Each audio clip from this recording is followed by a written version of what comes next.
People today want quick answers, even when it comes to their mental health. Why wait for a therapist when you can open an app, talk to an AI, and feel like someone's listening? No pressure, no judgment, no awkward silences. Hello, I'm here. Oh. Hi. But let's pause for a second. Is this helpful support or just a very clever illusion? Let's talk honestly. In this video, I'll break down how AI-powered mental health tools actually work, when they can help and when they become a risk. And in the end, I'll give you the 3 simple rules to protect your brain from the hidden side effects of mental health tech. Before we dive in, if you care about clear thinking and brain health, click that like button. It helps this video reach someone who might need it right now. Let's not pretend that mental health system is perfect. In most countries, even today in 2025, you wait weeks for an appointment. Therapy is expensive, and some people still feel ashamed to ask for help. That's where these apps stepped in. AI-based mental health tools like Wysa, Woebot, Replika, and Youper are being downloaded by the millions. And I get why. They're fast, they're anonymous, they don't judge, and they're always awake at 2 a.m. when your thoughts spiral.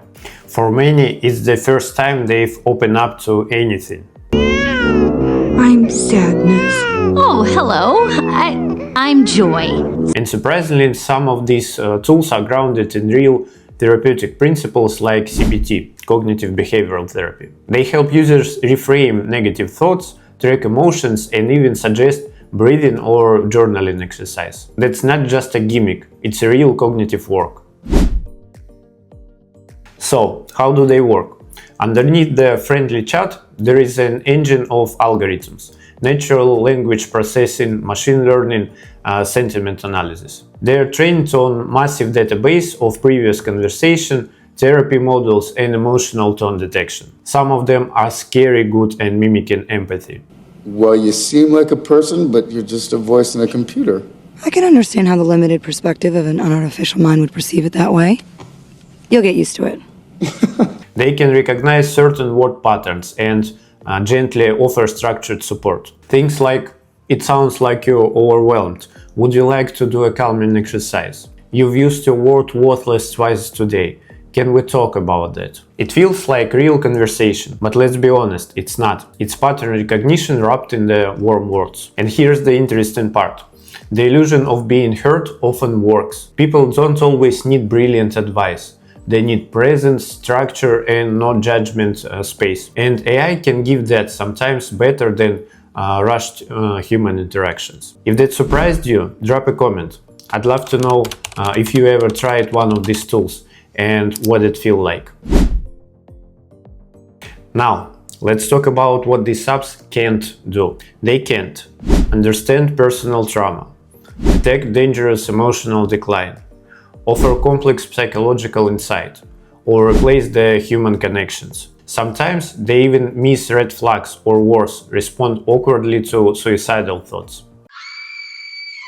And here's the something I'm seeing more and more. People developing emotional dependency on AI chatbots. They turn on them for comfort, for routine, even for friendship. That's not therapy, that's coping with the machine. Another red flag: data privacy. This app collects enormous amounts of emotional data.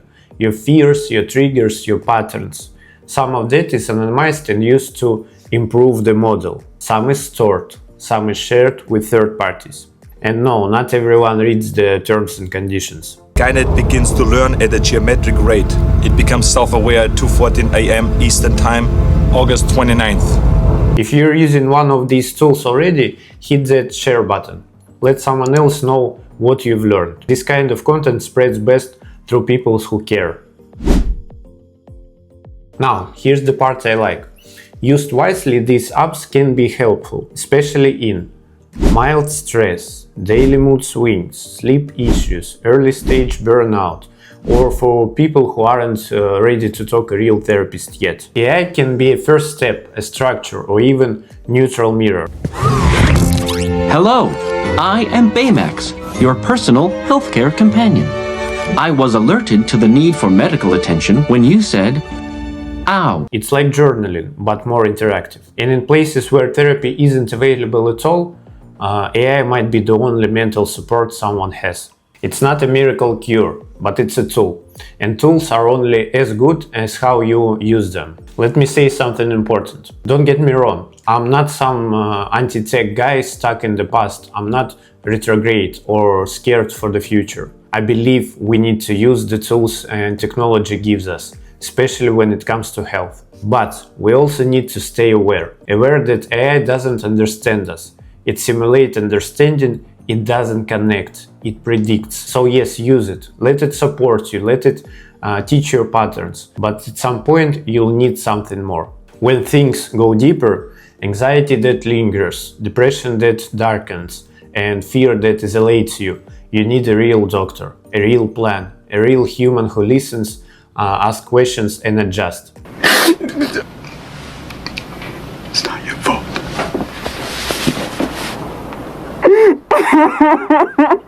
Not because AI is evil, but because real connection heals in a way data can't. At the very least, follow these 3 rules when you use these apps. Rule number 1. Know what it is. It's a chatbot, not a therapist, not a diagnosis, just a tool. Rule number 2. Use it like a whiteboard, not a guru. Write, reflect, learn, but don't obey blindly. The app is not your mentor, it's your mirror. Rule number 3.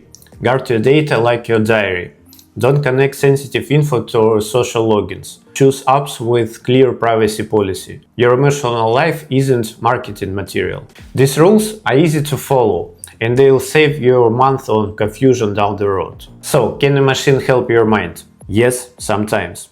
But it depends on how you use it, what you expect from it, and whether you remember that true healing still happens human to human. If this made you think deeper, subscribe.